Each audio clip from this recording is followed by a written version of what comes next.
The rain came down in sheets against the floor-to-ceiling windows of the 58th floor, turning Manhattan into a blur of gold and white streaks that looked almost impressionistic if you squinted hard enough. Vivian Aldridge stood 3 feet from the edge of Julian Harrington's Italian marble desk, her hands resting on the swell of her belly 7 months along, though the cheap maternity cardigan she'd bought at a Goodwill store made it hard to tell if you weren't looking closely. The fabric had been washed so many times it was nearly translucent at the elbows, and the hem hung unevenly because she'd tried to fix a snag herself with a needle and thread from a dollar store sewing kit. Julian sat behind the desk in a chair that cost more than most people's monthly rent. His fingers wrapped around a crystal tumbler of Macallan 30. The scotch caught the light from the rain-streaked windows and threw amber reflections across his face as he swirled the liquid slowly, deliberately, like a man savoring the moment before delivering a final blow. He hadn't looked up when she'd entered.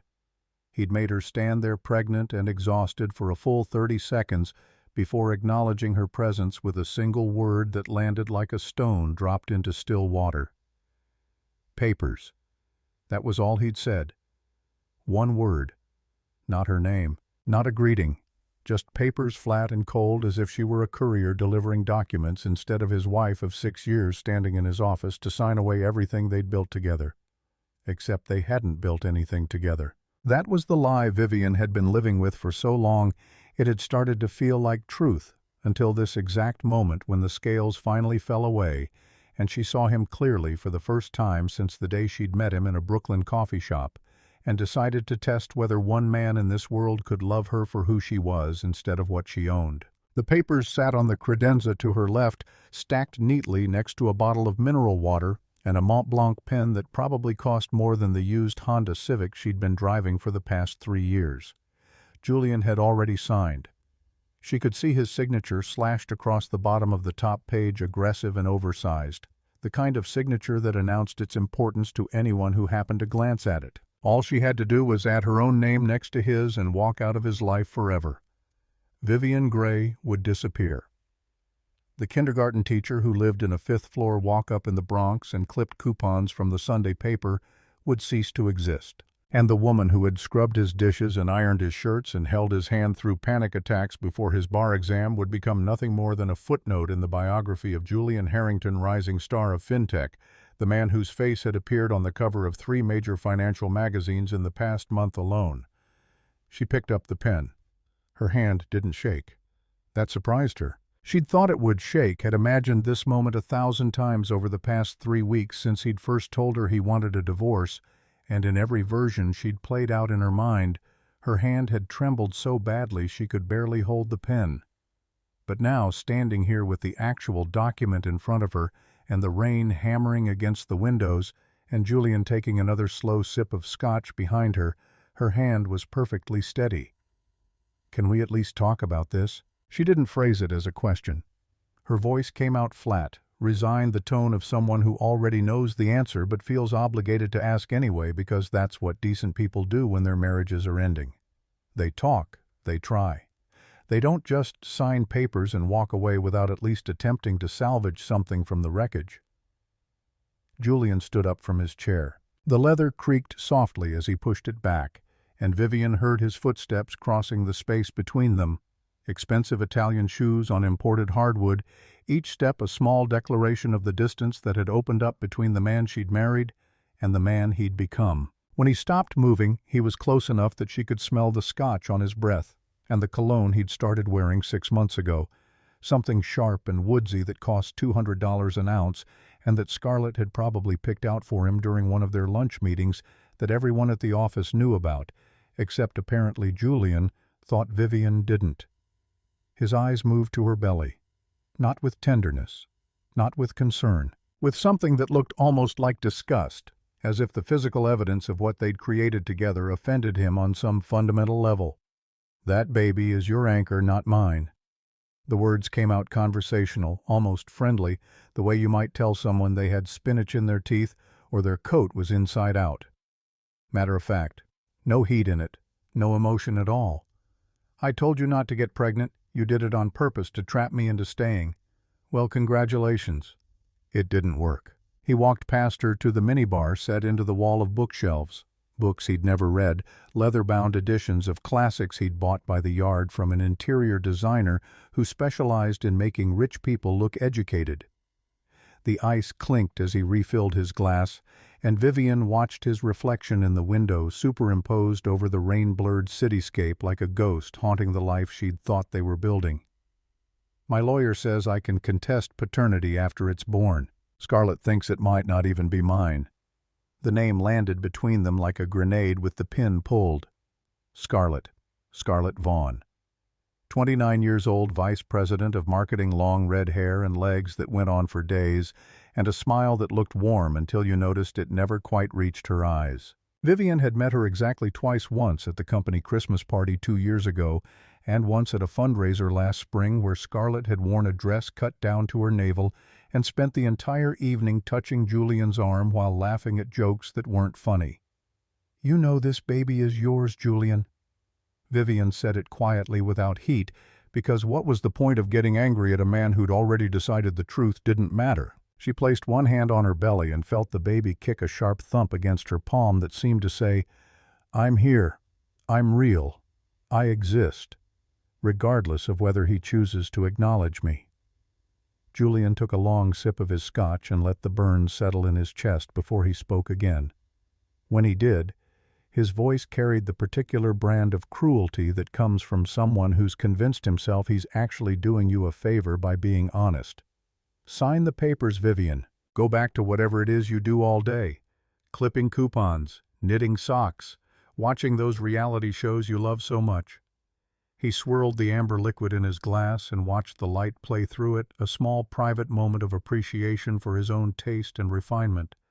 "I need a wife who fits the life I'm building. The Webb Capital merger closes next month. Do you know what that means?" He didn't wait for her to answer. "It means galas in Monaco. It means dinners with senators. I cannot have a wife who looks like she shops by the pound at Goodwill standing next to me at a black tie event. It's bad for the brand." He set his glass down on the marble sidebar with a soft clink that sounded unnaturally loud in the quiet office. The rain had intensified, drumming against the windows in a rhythm that felt almost accusatory, as if the weather itself was bearing witness to this moment and finding it wanting. "You're invisible, Vivian. You've always been invisible." The words hung in the air between them, and for a moment Vivian actually felt herself disappearing, felt her edges blurring and her substance draining away, until she was nothing but a translucent outline of a woman standing in an expensive office, wearing a threadbare cardigan and carrying a baby that its own father didn't want to claim. She searched his face for any trace of the man she'd married 6 years ago. The man who'd been hungry and ambitious, yes, but who'd also been kind.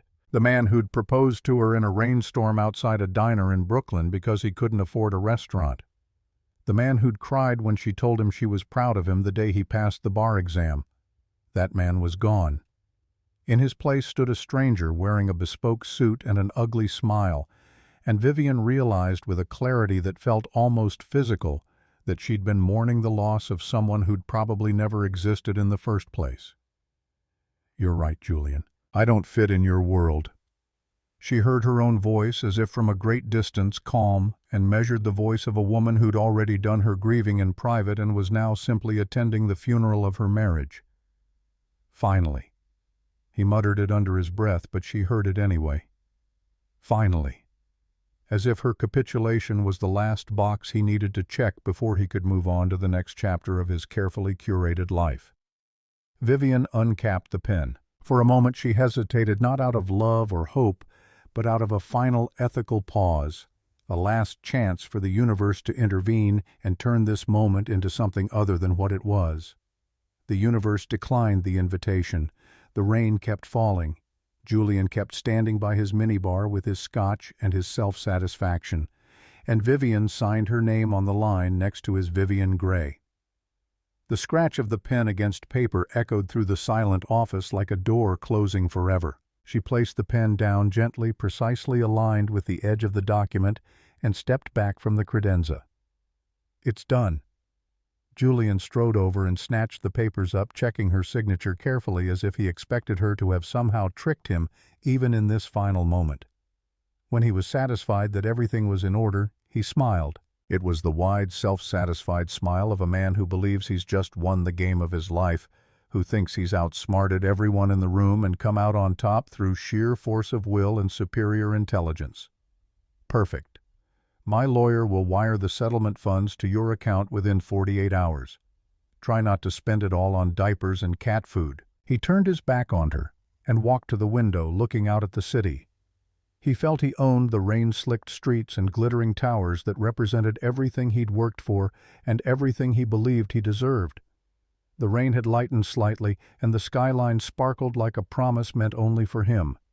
You can leave your key on the desk on your way out. And Vivian, he paused, letting her name hang in the air for a moment.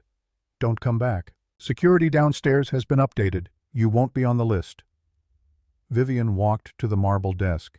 She placed her house key down with a soft clink that seemed to echo the sound of the pen hitting the credenza just moments before. She looked at the back of his head one last time, at the perfect haircut that cost $300 every 2 weeks, and the shoulders that had grown broader from the personal trainer he'd hired when Scarlett suggested he needed to work on his physique. Goodbye, Julian. I hope the view is worth it. She turned and walked out of the office. The heavy oak door clicked shut behind her with a sound that was quiet and final, like the last page of a book being closed by someone who has no intention of ever reading it again.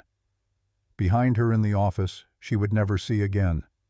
Julian Harrington raised his glass to his reflection in the rain-streaked window and spoke to the only person in the world whose opinion he truly valued. To freedom. To upgrading. He took a long, satisfied sip and let the burn spread through his chest like warmth, like vindication, like proof that he'd made the right choice.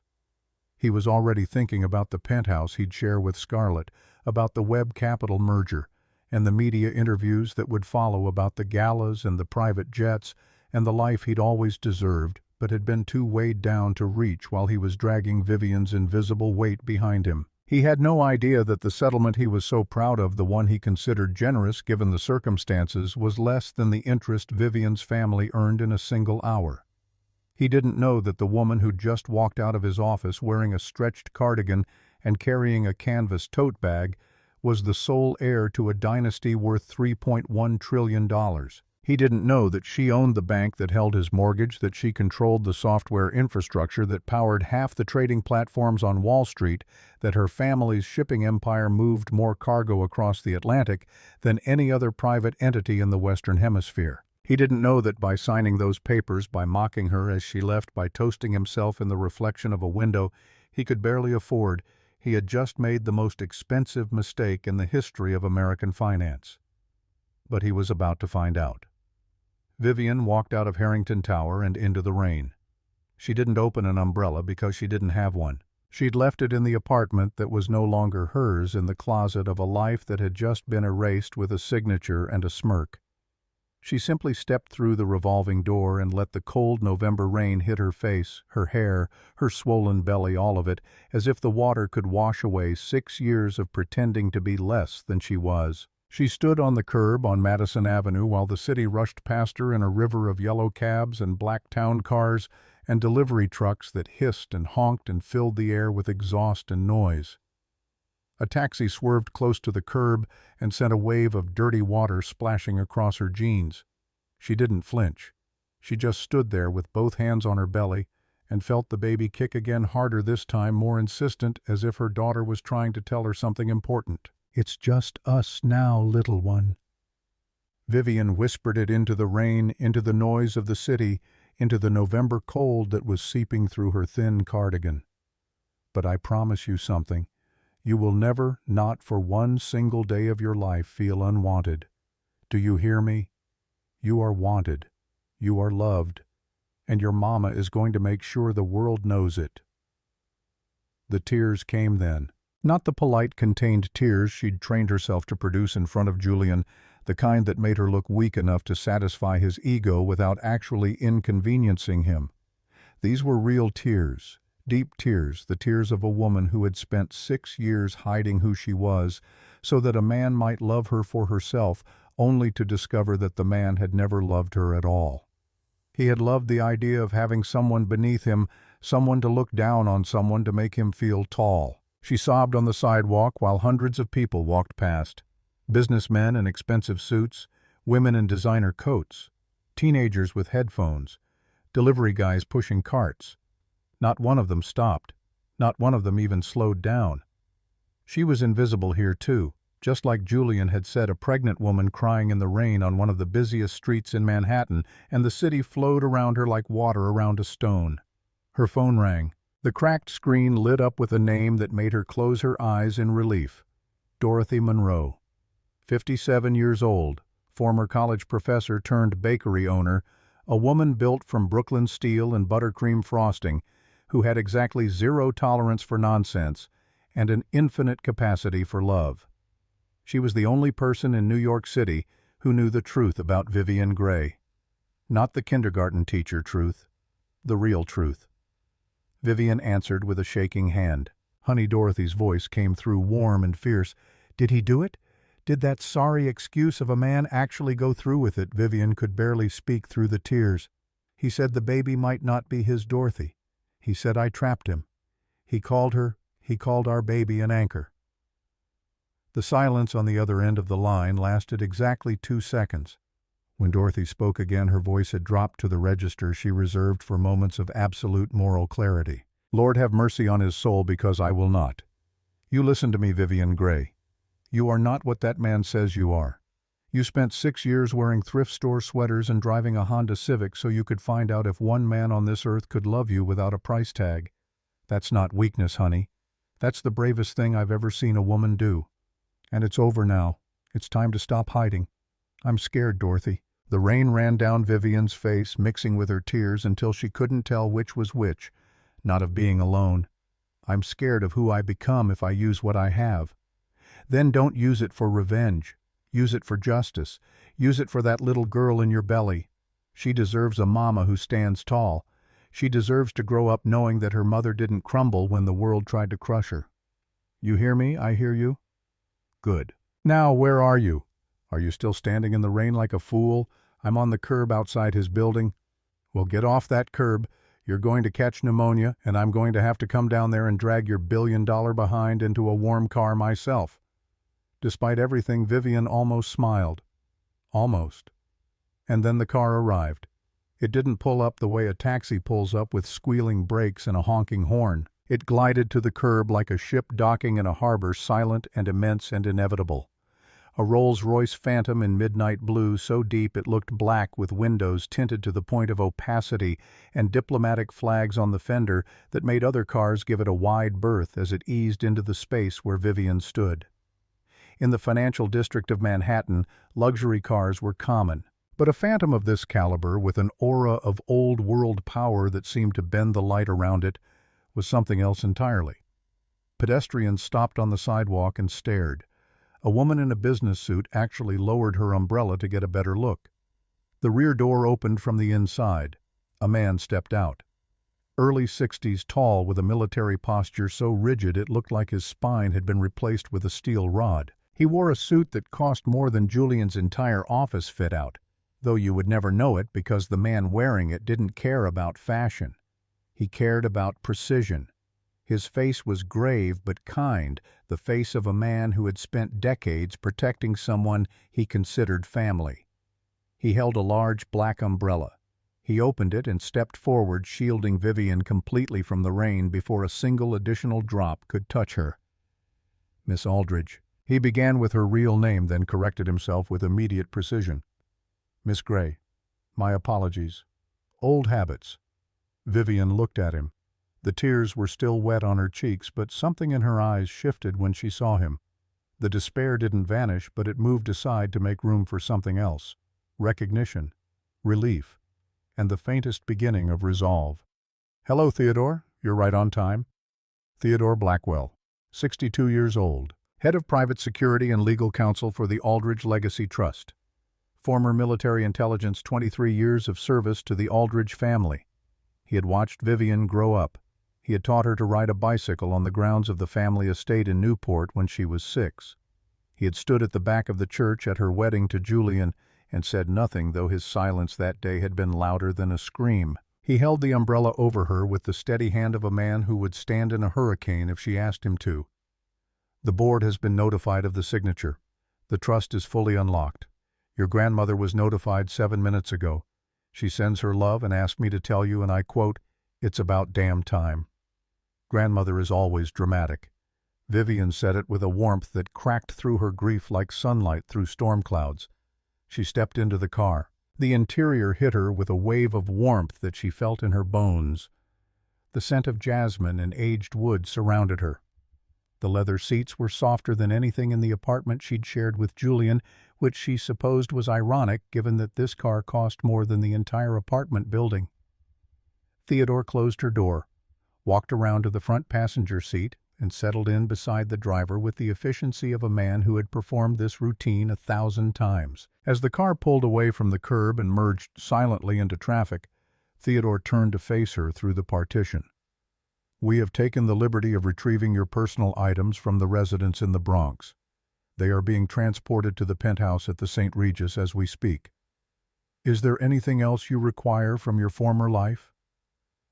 Vivian watched Harrington Tower shrink in the rain-streaked window. 58 floors of glass and ambition, a monument to Julian's ego. She felt nothing.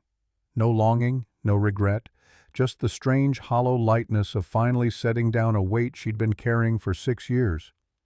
No Theodore? Nothing. Theodore nodded. Then his tone shifted, dropping an octave into the register he used for operational briefings. "Regarding Mr. Harrington, we completed the financial audit you requested 6 months ago. The results are comprehensive and I must say deeply unflattering." He paused, letting the weight of the next word settle properly. "He is insolvent, Miss Gray. Completely insolvent. He has been embezzling from the Harrington Digital Ventures Employee Pension Fund to cover the lease payments on his Ferrari and the renovation of his office. He has hidden over $19 million in losses inside shell companies registered in the Cayman Islands.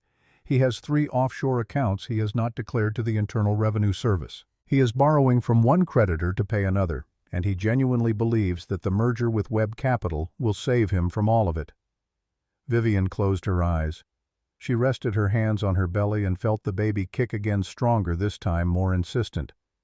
He stole from his own employees, from their retirement. "Yes, Miss Gray, 81 individuals. Some of them are within 2 years of retirement age. They have no idea their pensions have been gutted." Vivian was silent for a long moment. When she spoke, her voice was different. The grief was still there, but it had been joined by something harder, something with edges. "Theodore, before we do anything else, I want those employees protected. I want every dollar restored to the pension fund quietly. No press, no credit. They should never know it was at risk." "Already in motion, Miss Gray. Your grandmother authorized the transfer this morning. The funds will be restored by end of business tomorrow." Vivian opened her eyes. Theodore saw them clearly in the rearview mirror and noted with the professional detachment of a man who has served this family for over 2 decades that they were no longer the soft, passive eyes Julian Harrington was accustomed to seeing. They were clear, cold, brilliant. The eyes of a woman who had been trained since birth to manage a dynasty worth $3.1 trillion and who had simply been choosing not to.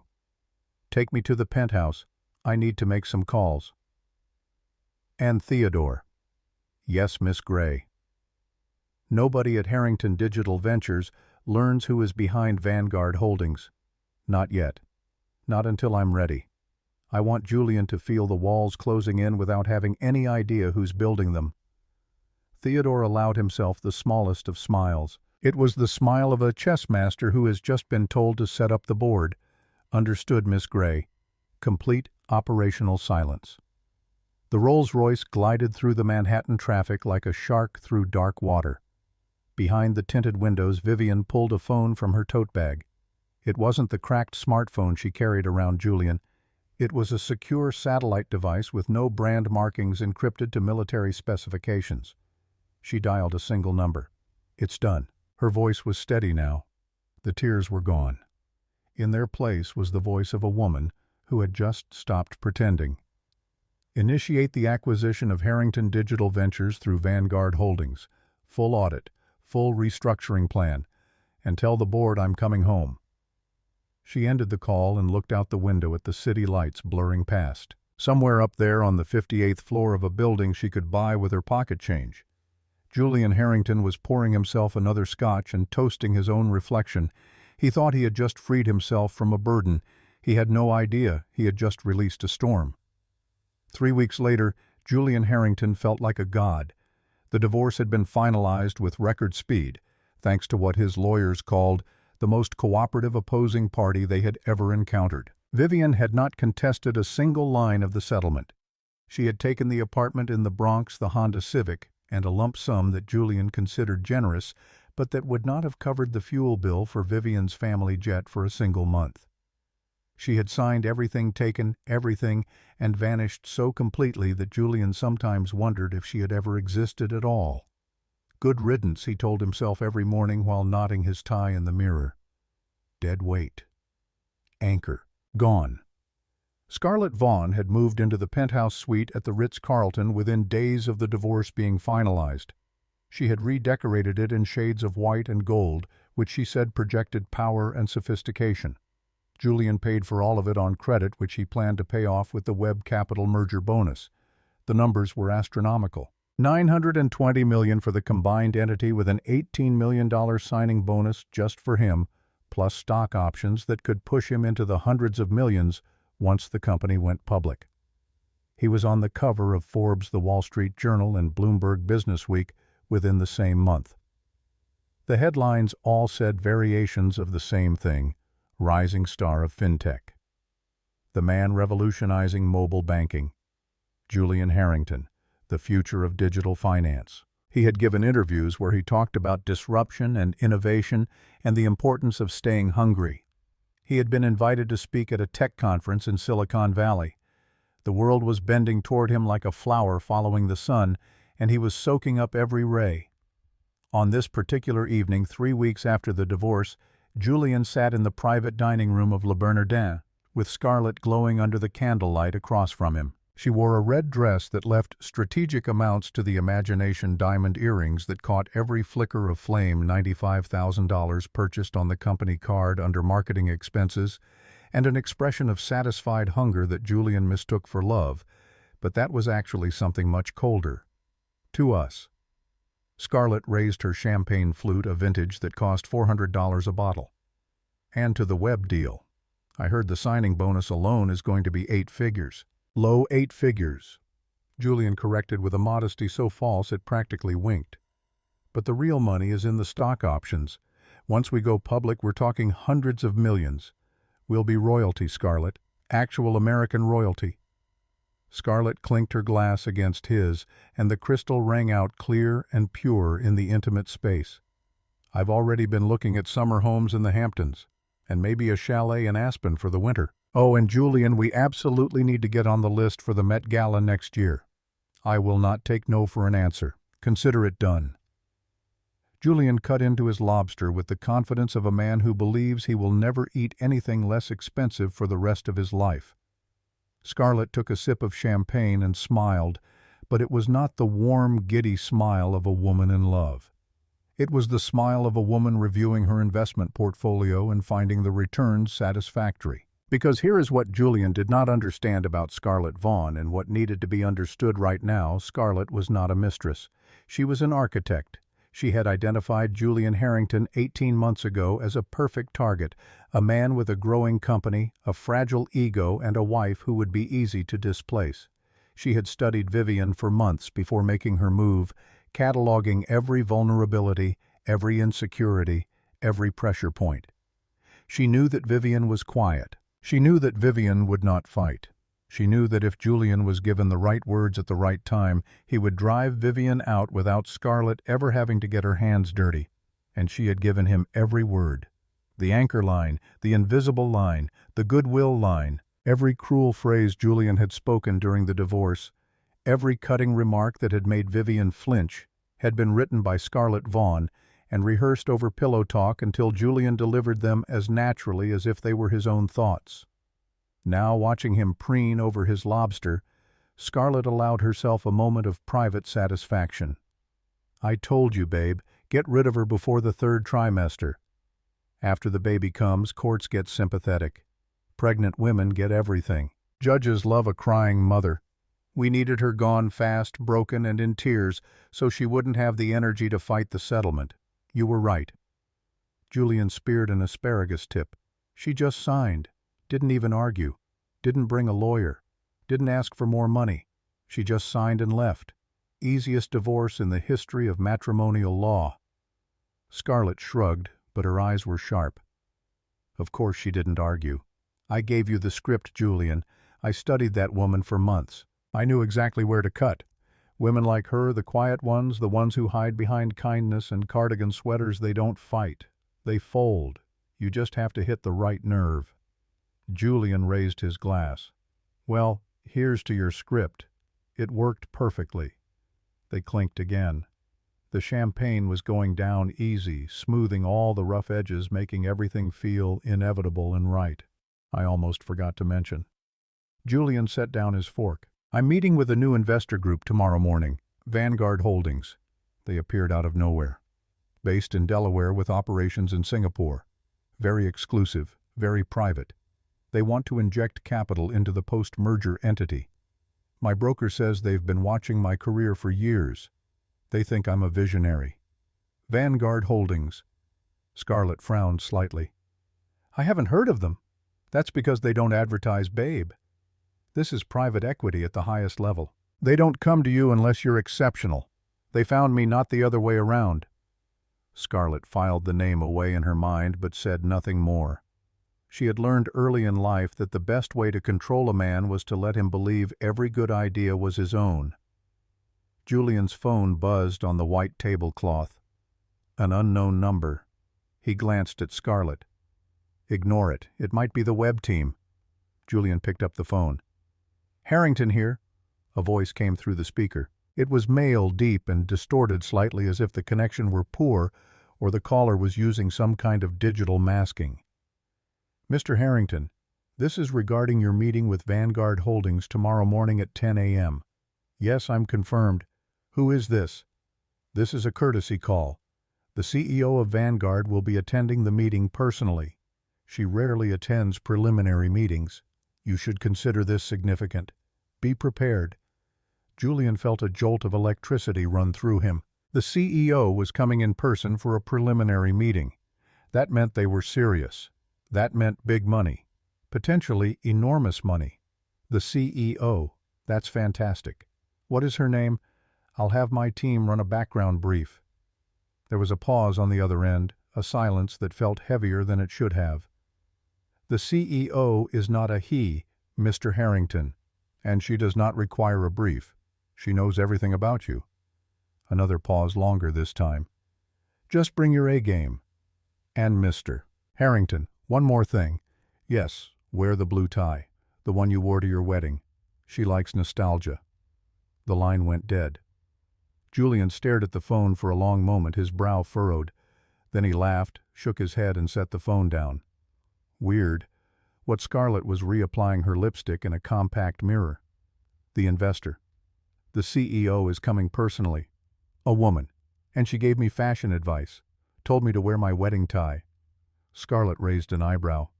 Eccentric billionaires. They all love their little power plays. Who cares? As long as the check clears. Julian nodded and returned to his lobster. He did not wear the blue tie the next morning. He chose a red power tie instead. Nobody was going to dictate his wardrobe. He was Julian Harrington. He made the rules. He had no idea that the woman on the other end of that phone call knew more about his finances than he did. She knew about the Cayman Islands. She knew about the pension fund. She knew about the Ferrari lease and the inflated revenue projections and the fact that without the Webb Capital merger his company would be bankrupt within 90 days. She knew all of this because she owned the company that had audited every line. And she was his wife. His ex-wife, rather. The one in the cheap sweater. The one who clipped coupons. The invisible one. The one who was worth $3.1 trillion. The morning of the meeting, Julian arrived at the Four Seasons Hotel on 57th Street, feeling like he owned the world. The conference room was impressive floor-to-ceiling windows overlooking Central Park, a mahogany table that could seat 20 fresh flowers on the sideboard, and the kind of hushed, carpeted silence that whispers important things happen here. The room was empty except for a single man standing by the window with his hands clasped behind his back. Theodore Blackwell turned to face him. He was not wearing the dark suit he had worn at the curb outside Harrington Tower 3 weeks ago. Today he wore a charcoal three-piece suit with a pocket watch chain and cufflinks that were older than Julian's entire career. He looked like he had stepped out of a portrait hanging in a gentleman's club that Julian would never be invited to join. Julian did not recognize him. He had never seen Theodore before. The day Vivian left the building, Julian had been 58 floors up, toasting his reflection. He had not looked down at the curb. "Mr. Harrington, please have a seat. I am here representing Vanguard Holdings. My name is Theodore Blackwell. I'm here to see the CEO. Julian checked his watch with performative impatience. "I'm a busy man. The CEO sends her regrets. Her jet from the West Coast encountered headwinds. I am the authorized liaison for this meeting." Julian sat down with a huff. "Fine. Let's talk numbers. I'm looking for a $200 million injection for a 10% equity stake. Non-negotiable." Theodore smiled. It was the kind of smile that a shark might give a seal just before the water turns red. "We are prepared to offer $220 million. Julian's eyes went wide. "For what percentage?" 51%. Julian laughed. It was a genuine laugh, the laugh of a man who thinks he has just heard a joke. "You're joking. I am not selling my company. This is a partnership, not a takeover. It is not a takeover, Mr. Harrington." Theodore reached beneath the table and produced a thick file. He slid it across the polished mahogany with a single, smooth motion. "It is a rescue." Julian opened the file. The smile on his face died so quickly, it was as if someone had reached into his skull and switched off the light behind his eyes. Inside the file were photocopies of his private financial ledgers, the ones he kept in a locked drawer in his home office, the ones that showed the real numbers, not the ones he presented to Webb Capital or the board. The hidden debts, the creative accounting, the shell companies in the Cayman Islands, the embezzled pension fund, the offshore accounts he had never declared to the IRS. Everything, every lie, every theft, every fraud documented with the kind of forensic precision that suggested whoever had compiled this file had access to resources that Julian could not even imagine. "Where did you get these?" His voice came out as a hiss, all the confidence draining out of him like air from a punctured tire. "Vanguard Holdings is very thorough." Theodore folded his hands on the table with the patience of a man who has all the time in the world and knows it. "We know you are insolvent, Mr. Harrington, completely and irreversibly insolvent. If the Webb Capital Group sees this file, the merger is dead. If the SEC sees this file, you will be investigated for fraud, embezzlement, and tax evasion. If the FBI sees this file, you will go to prison. The question is not whether your world ends. The question is whether it ends with a whimper or a bang." Julian felt sweat trickling down his spine, soaking into his custom-made shirt. "Who are you people? We are the only thing standing between you and a federal indictment." Theodore spoke with the calm certainty of a doctor delivering a terminal diagnosis. "The terms are straightforward. Vanguard Holdings acquires 51% of Harrington Digital Ventures. We inject $220 million in new capital. We clean up the books, pay down the debts, restore the pension fund, and make the Webb merger viable. You stay on as the public face of the company. You keep your title. You keep your office. But you answer to the CEO of Vanguard Holdings, and every major decision requires her approval." Julian stared at the file. His mind was racing, spinning through options like a rat in a maze looking for any exit that did not lead to a dead end. "Who is the CEO? I want to meet her. I'm not signing anything until I know who I'm dealing with." Theodore gathered the documents and returned them to the file with deliberate care. "The CEO will reveal herself when she is ready. Mr. Harrington, not when you demand it. That is not how this works. For now you have 48 hours to sign the restructuring agreement. If you do not, this file goes to the FBI by courier at 9 a.m. on Thursday." He stood and walked to the door. Then he paused and turned back. "One more thing. The CEO asked me to pass along a message. She said true wealth does not shout. It whispers. She said you would not understand what that means. She hopes that one day you will. Theodore left the room. The door closed behind him with a soft click. Julian sat alone at the mahogany table, staring at the space where the file had been, feeling the walls of his kingdom crumbling around him, while he could not even see who was swinging the hammer. He signed the restructuring agreement the next morning at 7:15 a.m. He used the same pen he had used to sign his divorce papers. He still did not know who owned Vanguard Holdings. He would find out in 2 weeks at the worst possible moment, in the worst possible place, in front of 650 of the most powerful people in New York. And it would be the kind of reveal that people talk about for decades. But first, Vivian had other battles to fight. 2 weeks after the Vanguard signing, she sat in the penthouse at the St. Regis on the 54th floor looking out over Central Park as the city prepared for the evening rush. She was 8 months pregnant now. The baby was active today, turning and kicking with a restless energy that Vivian had come to interpret as her daughter's way of saying, "I am ready, let us go." The penthouse was a study in quiet elegance. No marble desk, no imported Italian anything. Just warm wood, soft lighting, a wall of books, and a kitchen that smelled like the chamomile tea Theodore had insisted she drink every morning since the divorce. Baby clothes were folded neatly on the back of the living room chair. An ultrasound photo was pinned to the refrigerator with a magnet shaped like a tiny giraffe.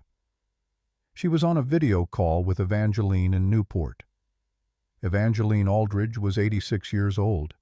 She sat in a leather wingback chair in the library of the family estate overlooking Narragansett Bay, a cup of Earl Grey balanced on her knee and a shawl around her shoulders that was older than most of the furniture in Julian's office. Her white hair was swept back in a style that had not changed in 40 years, and her eyes behind gold-rimmed spectacles were the color of a winter sea and twice as sharp.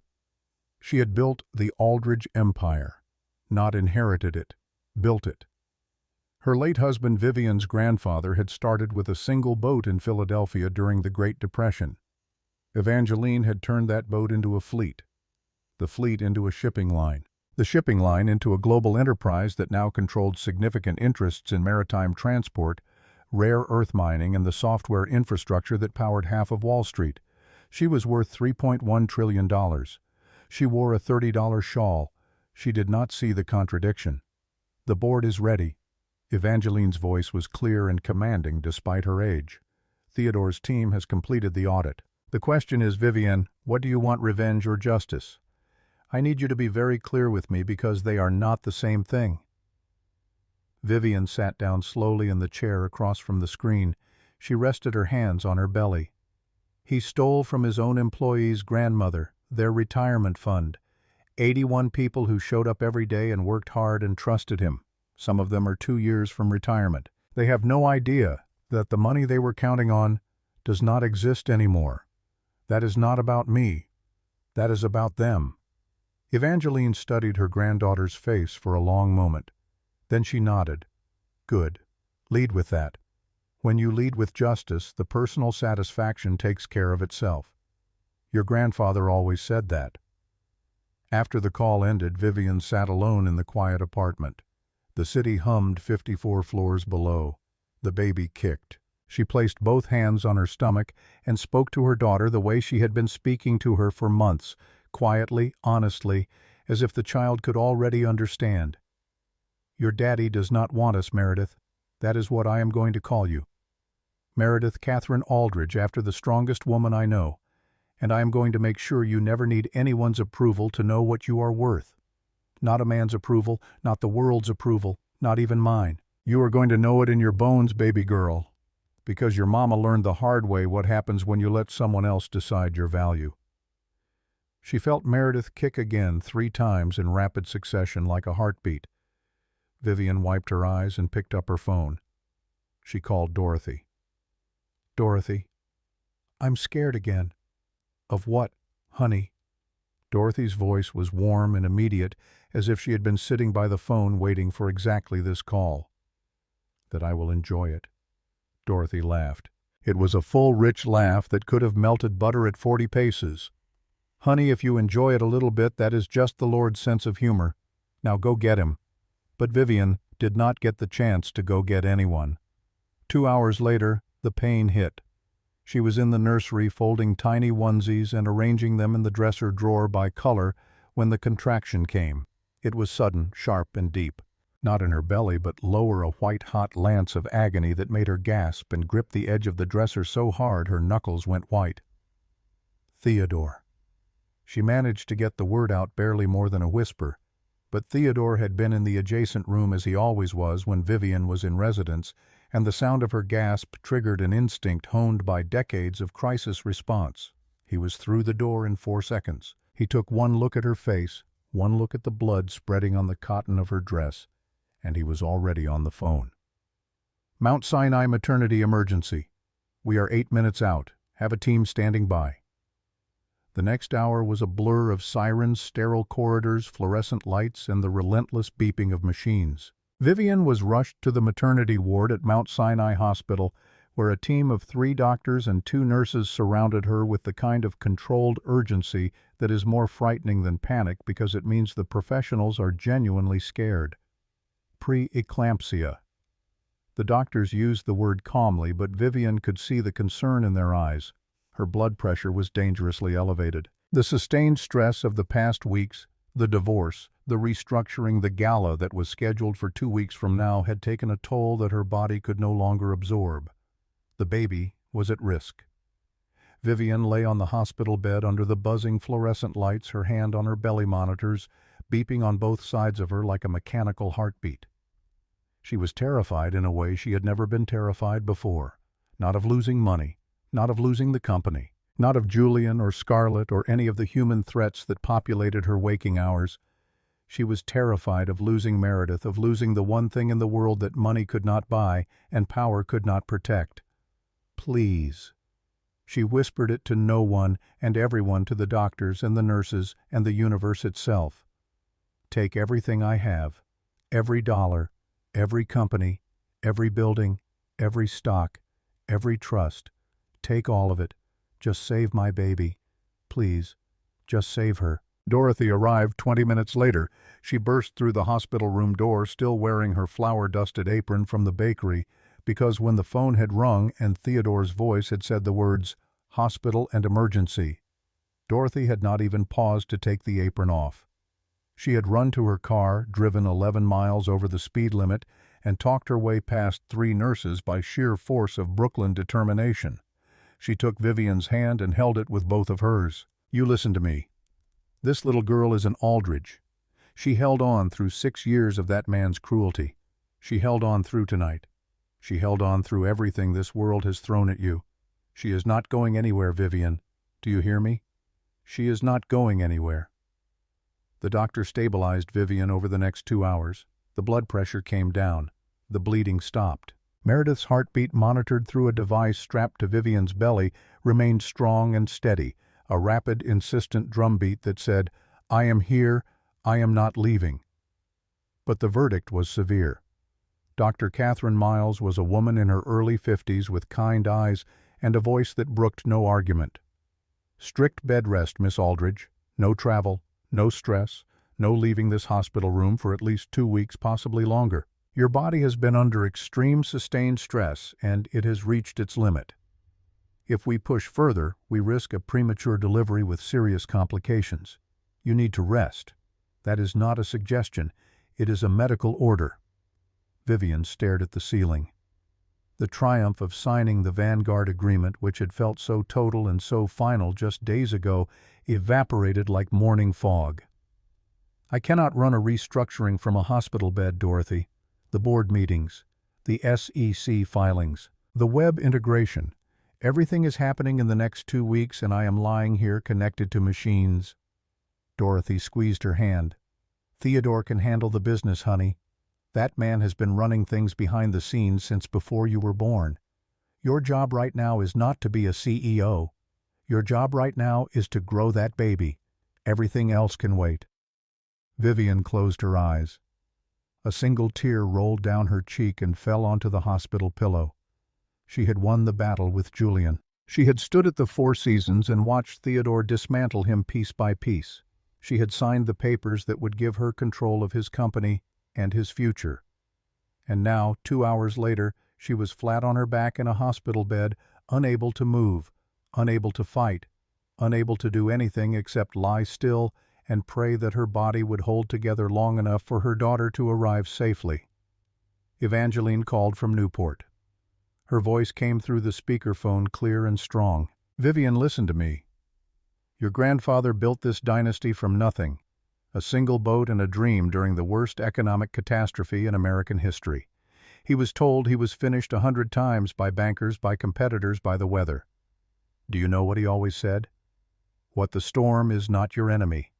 Vivian, your enemy is the voice inside you that says the storm will never end." Evangeline leaned closer to the camera, though Vivian could not see her, only hear her voice through the phone. "That baby you are carrying is an Aldridge, and Aldridge women do not break. We bend, we bleed, we get knocked flat on our backs in hospital beds, but we do not break. Now stop crying. Call Theodore and fight from that bed like the general you were born to be." Vivian hung up the phone and stared at the ceiling for exactly 90 seconds. Then she pressed the call button and asked the nurse for a second pillow, a phone charger, and permission to use her laptop. The nurse, who had been instructed by Dr. Miles that Miss Aldridge was to have minimal stress, looked uncertain. "The stress of lying here doing nothing while someone destroys my company is worse than the stress of fighting back. I promise you I will not leave this bed, but I need my computer." The nurse brought the computer. Dorothy, who had been watching this exchange from the chair by the window, set down her novel and stood up. "What do you need, honey?"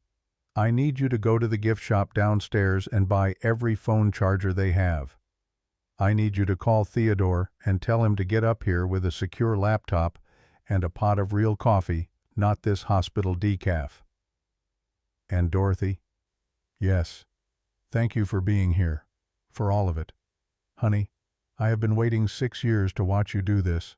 I am not going to miss it now. I will be back in 10 minutes with chargers and coffee. You start planning." Within the hour, Vivian's hospital room had been transformed into a command center.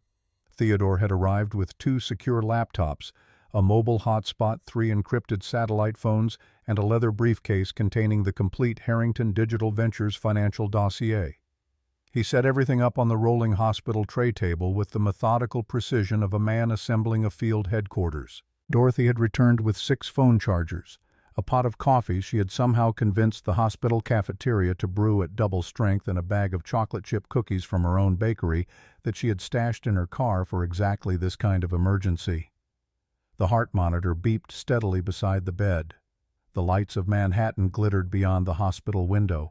And Vivian Aldridge, 8 months pregnant, in a hospital gown with an IV line in her left arm and a laptop balanced on her belly, went to war. Her first call was to Harrison Webb. She did not beg. She did not explain.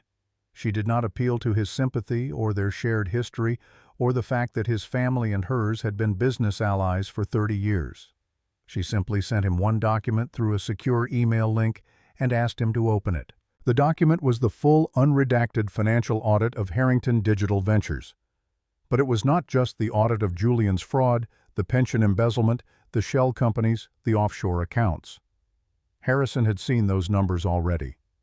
What was new was the forensic analysis of the emails Julian had shown Harrison 3 days ago, the ones that supposedly proved Vivian was erratic and unstable. Theodore's team had deconstructed the emails line by line.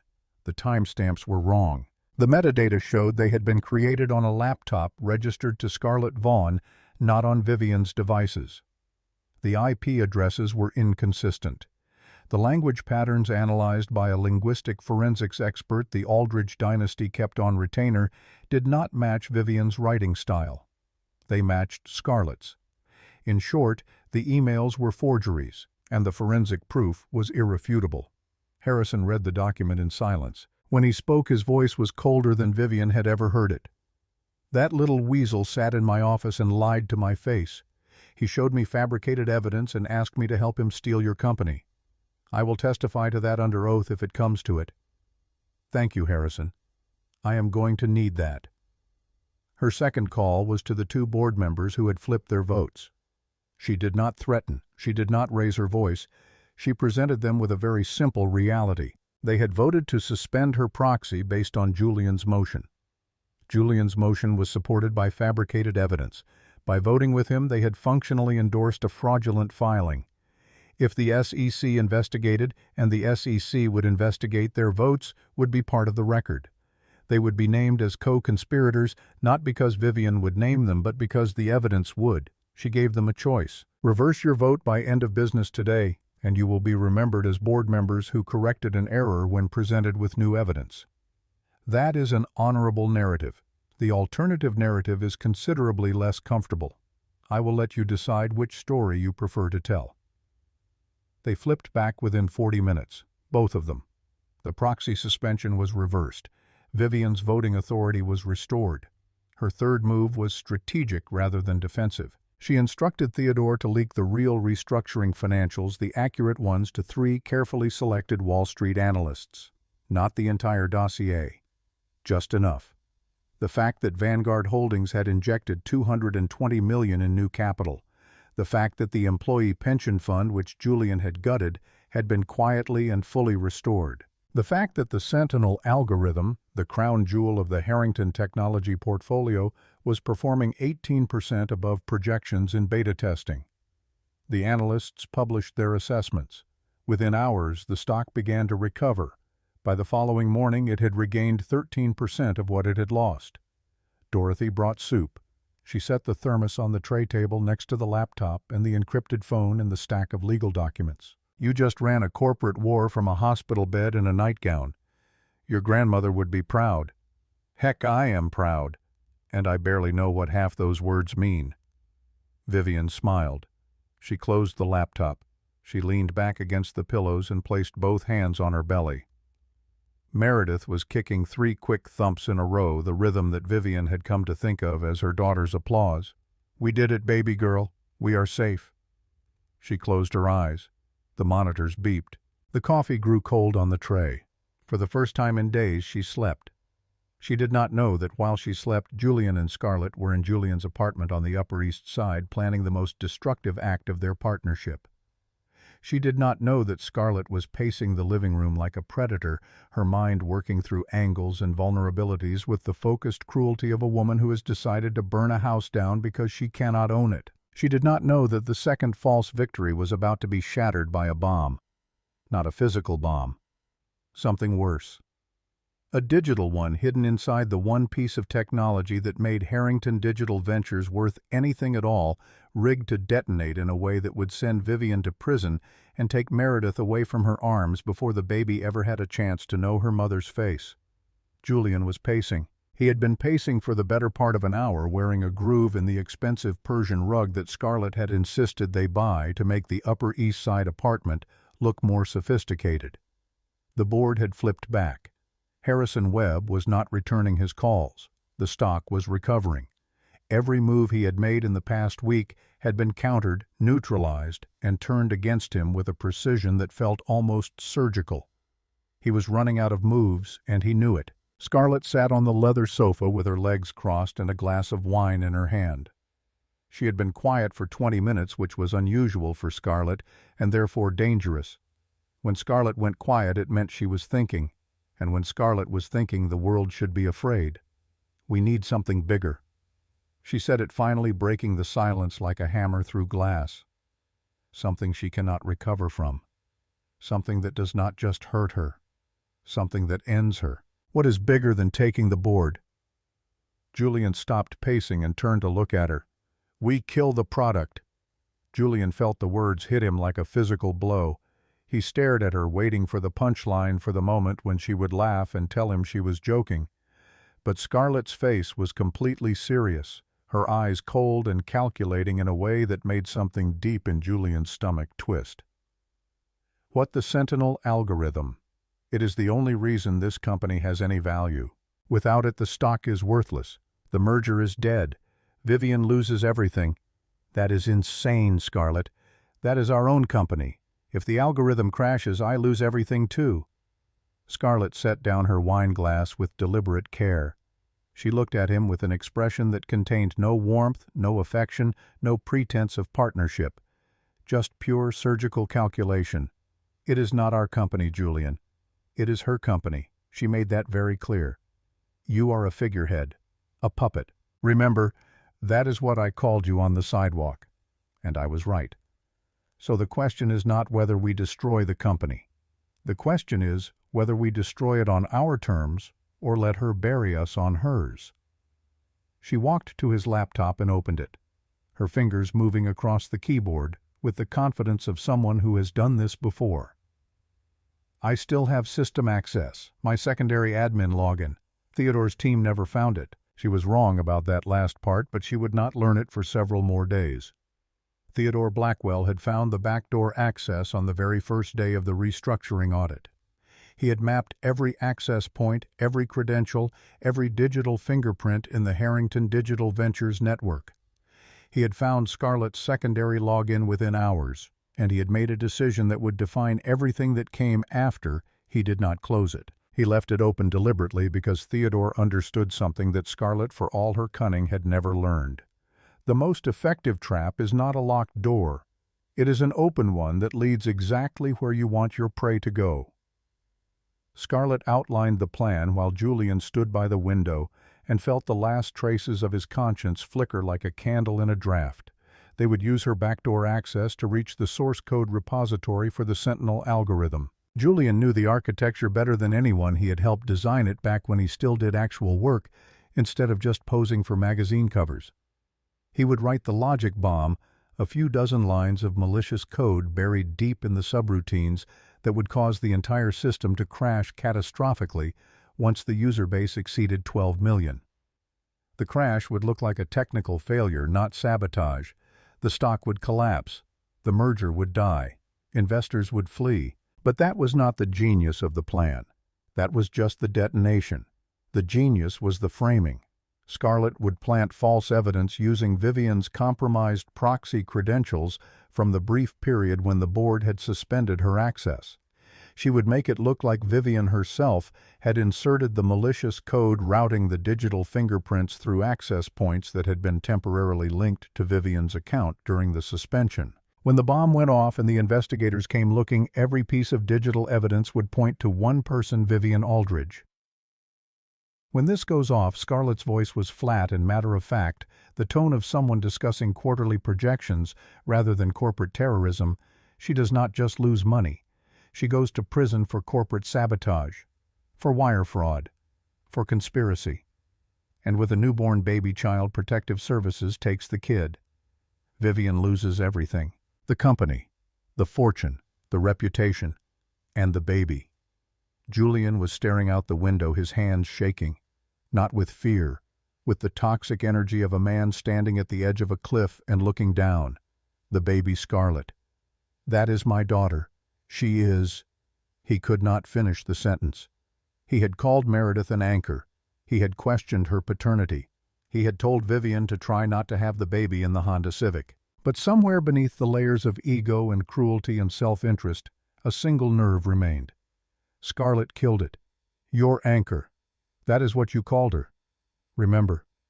Are you going soft on me now, Julian? Because if you are, I can walk out that door and you can wait for her to bury you. Your choice. Julian closed his eyes. He took a breath. He opened his eyes. He sat down at the laptop and began to type. He worked through the night line by line by line. The code was elegant in its malice, a masterpiece of destruction written by a man who knew the system's architecture, the way a surgeon knows the body he is about to cut open.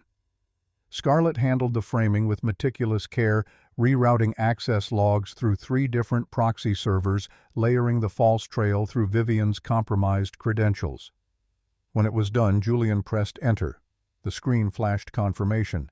The payload was embedded. Scarlett picked up a burner phone purchased at a 7-Eleven in Midtown 2 days earlier and sent a text message to a financial crimes reporter. They toasted with champagne. Julian's hand was not steady, but the champagne helped. They believed they had won. What they did not know was that Theodore Blackwell was sitting in a security office on the 45th floor of Harrington Tower, watching every keystroke from every terminal in the building. He had been watching Julian type for 7 hours. He had watched Scarlett route the false evidence trail. He had watched them purchase the burner phone. Every line of code, every fabricated timestamp, every digital fingerprint, logged, authenticated, and stored on a secure server in Newport. Theodore picked up his phone and dialed Vivian's hospital room. It was 3 in the morning. "Miss Aldridge, I apologize for the hour, but we have a situation and a decision to make." "What happened?" "They took the bait. Both of them. Everything is on record. I left the door open and they walked through it exactly as I expected. We have everything we need to end this permanently, but the FBI will need to be involved and we will need to move quickly. There is a reporter with a tip that could complicate things if it publishes before we act." Vivian was silent for a long moment. In the background, the heart monitor beeped. "How long do we have?" 48 hours before the article goes to print. "Then we have 48 hours. Call the FBI, Theodore, and call grandmother. Tell her the Aldridge women are going to war one last time." Meredith Catherine Aldridge was born on a Tuesday. She arrived at 36 weeks, 2 weeks early, but she came screaming, which Dr. Miles said was a very good sign. She weighed 6 pounds and 3 ounces strong for her gestational age, with a full head of dark hair that Dorothy said was clearly from Vivian's side of the family. Vivian held her daughter for the first time in the quiet hours of a Tuesday morning. Meredith's face was red and squished and perfect. Her hands were impossibly small, her fingers curled into fists the size of walnuts. She had Julian's blue eyes, though Vivian would not realize this for several weeks. And she had Vivian's mouth, which Dorothy noticed immediately. "Hello, Meredith. I am your mama, and I promise you no one is ever going to make you feel invisible, not for one single day of your life. You are seen, baby girl. You are loved. And you are an Aldridge." Dorothy sat in the chair beside the bed, weeping openly and making no attempt to hide it. Theodore stood outside the door in the hallway. Through the small window, Vivian could see him turn his face toward the wall for a moment. When he turned back, his eyes were red. He replaced his glasses, straightened his tie, and resumed his post. In Newport, Evangeline listened on an open phone line. She had been connected since the labor began. When she heard Meredith's first cry, she said a single word. Magnifique then hung up and wept in her library, surrounded by books and photographs and the memory of a husband who would have given anything to see this day. For 3 days, the world was small and warm and safe. On the 3rd day, Theodore entered the St. Regis penthouse at 9 in the morning. Vivian was in the nursery feeding Meredith in a rocking chair by the window. Theodore's face told her everything before he opened his mouth. How bad? He told her about the logic bomb. He told her about the false evidence trail. He told her about the anonymous tip to the reporter and the 48-hour timeline. If the article publishes before we act, you will be implicated in a federal crime. The evidence Scarlett planted is sophisticated. It will take weeks to unravel in court. During those weeks, you could be arrested. Meredith could be placed in protective custody. Vivian held Meredith closer, feeling her daughter's heartbeat through her skin. How do we prove it was them? We already have everything. Miss Aldridge, every line of code Julian wrote was captured by our keystroke logging system. The false evidence trail was constructed on Scarlett's laptop using her secondary admin credentials, the ones I deliberately left active. We have the burner phone purchase on Julian's credit card and the 7-Eleven security footage showing his face. The case is airtight. You knew they would do this. I knew Julian's ego would not permit him to accept defeat, and I knew Scarlett was the more dangerous of the two. I left the door open, and I waited for them to walk through it. A plan is not a crime. An executed act of sabotage is. Vivian looked at Meredith. She thought about what Scarlett had said. Child Protective Services takes the kid. She thought about waking up in a jail cell and not knowing where her daughter was. Call the FBI. Call them right now. And Theodore, call grandmother. Tell her this is the last battle. We finish this today. It took Theodore less than 3 hours to deliver the complete evidence package to the FBI Cybercrimes Division at the Federal Building in Lower Manhattan. FBI agent Rachel Morrison called it the most thorough private evidence submission she had ever seen. Theodore returned to execute the final phase. The trap was elegant in its simplicity. Julian received a phone call at 2 in the afternoon. "Mr. Harrington, there is an emergency board meeting at the Four Seasons at 4 p.m.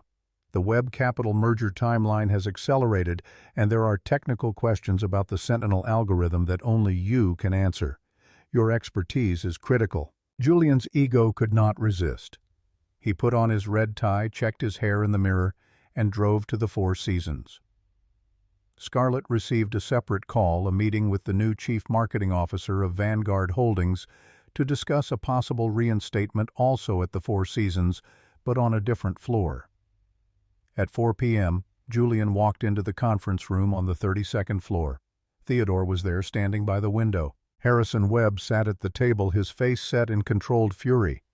The company's chief technology officer sat at a laptop connected to a large screen, and two men in navy blue FBI windbreakers stood near the door. Julian's eyes went to the badges. FBI. The color left his face. "What is this?" "Please sit, Mr. Harrington." Julian sat because his legs would not hold him. The screen lit up. Every line of code Julian had typed over the past 7 days appeared in real-time playback. His employee ID in the corner, his terminal number, the timestamps. Line by line, the logic bomb materialized like a confession written in fire. Then security camera footage from the 7-Eleven. Julian Harrington purchasing a burner phone with his credit card. Then the metadata analysis. Every false digital fingerprint traced back to Scarlett's laptop. Julian watched his crimes play out on the screen. His hands shook so badly the table vibrated. "Vivian, please." I was angry. "The baby. I did not mean to, please." Theodore picked up his phone and placed it on the table, speakerphone on. The room heard 2 rings, then a click, then Vivian's voice. "Hello, Julian." In the background, barely audible, a baby fussed softly. Julian heard his daughter, the child he had called an anchor. She was right there on the other end of the line, and he could not touch her. "You called our baby an anchor. You tried to destroy a company employing 3,000 people. You planted evidence to frame me for a federal crime, and you would have let them take Meredith from me. You would have let strangers take our baby girl from her mother's arms so you could win." Meredith cooed. The sound cut through the conference room like a blade. "I spent 6 years loving you, Julian. I paid your student loans. I worked 2 jobs so you could take unpaid internships. I washed your clothes and cooked your meals and held your hand when you were scared. You never once asked about my family, never once asked where I came from or who my people were, because you did not care. You only cared what I looked like standing next to you."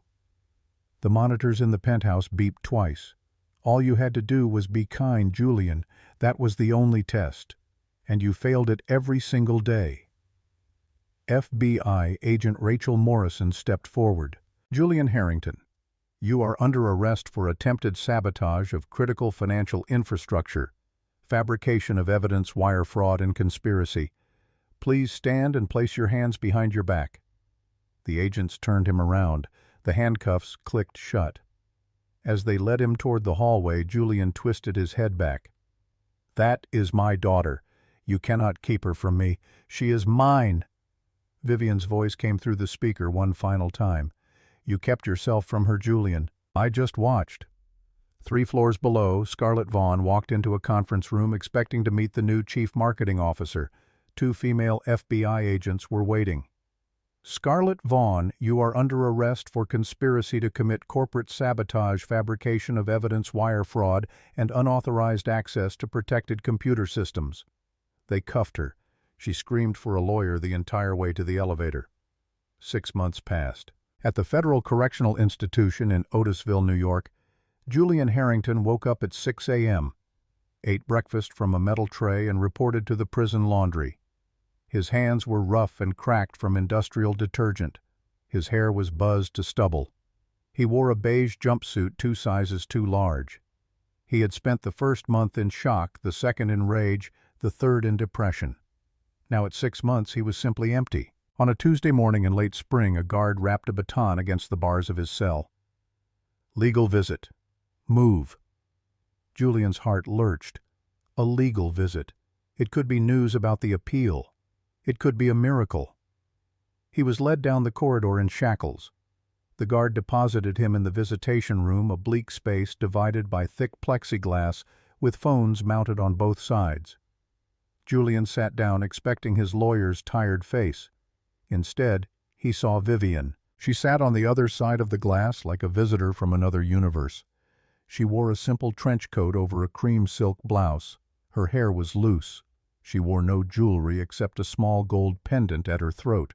She looked rested, healthy, radiant. She held a photograph. Julian picked up his receiver, his hand shaking violently.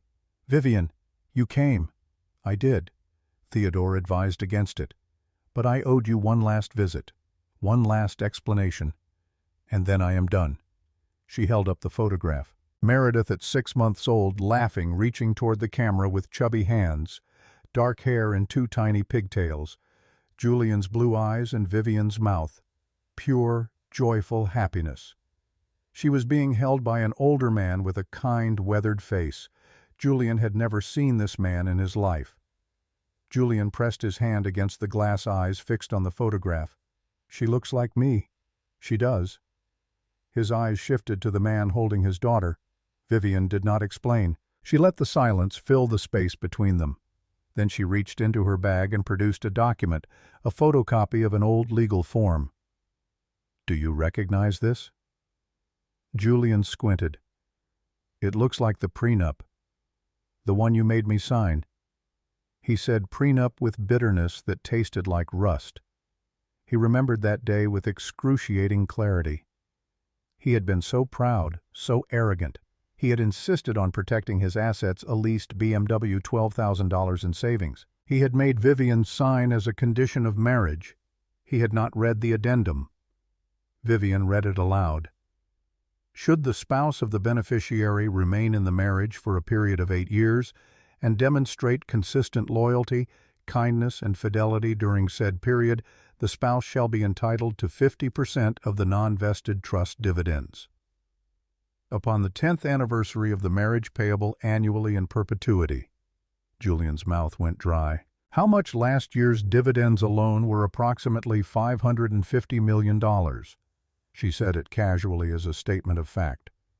Julian felt the blood drain from his face. The room tilted. If you had stayed, Julian, if you had been kind, if you had just been a decent husband and a loving father, if you had said thank you when I cooked your dinner, and I love you when I held your hand, and our baby is beautiful when I told you I was pregnant. If you had done those simple, ordinary human things for 2 more years, you would have been worth $500 million. And it would have kept growing every year for the rest of your life. $550 million. The number hung in the air like a ghost. You would not have had to work another day. Everything you were so desperate for. It was all waiting for you. All of it. The only price was kindness. Julian broke. Tears he had been holding back for 6 months poured out in great racking sobs. He pressed his forehead against the plexiglass and wept. "Why did you not tell me?" "Because true wealth does not shout, Julian. It whispers. It waits to be discovered. I wanted to be loved for who I was, not for what I could buy you. I wanted a man who would look at me in a stretched sweater and see something worth keeping. And you looked at me and saw something to throw away." She folded the document and returned it to her bag. "I chose the wrong man. That is my mistake. But you chose cruelty over kindness when kindness was the only thing being asked of you. That is yours, and you will have to live with it for a very long time. Why are you telling me this?" "To torture me." Vivian stood up. She smoothed her coat. "No. I am telling you so you can stop wondering. You spent your whole life keeping score, obsessed with what you were owed, with what you deserved. Now you know exactly what the score is." She looked at him one final time. Not angry, not cold, not triumphant. The expression of a woman who has moved on. "Meredith will know who her father is when she is old enough to understand. I will not lie to her, but I will not wait for you, Julian, and I will not come back here. This is goodbye." She hung up the phone. Julian watched her walk away. Her heels clicked against the concrete floor. The sound grew fainter. Then the heavy steel door opened, swallowed her, and slammed shut. The guard did not come for 5 minutes. Julian did not move. He stared at the plexiglass, and he understood finally what he had thrown away.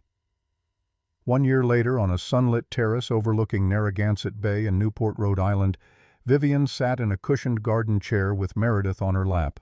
Her daughter was 1 year old, babbling in the private language of babies, grabbing at everything within reach. The garden was in full bloom, explosions of color tumbling down the hillside toward the bay, which sparkled in the afternoon sun.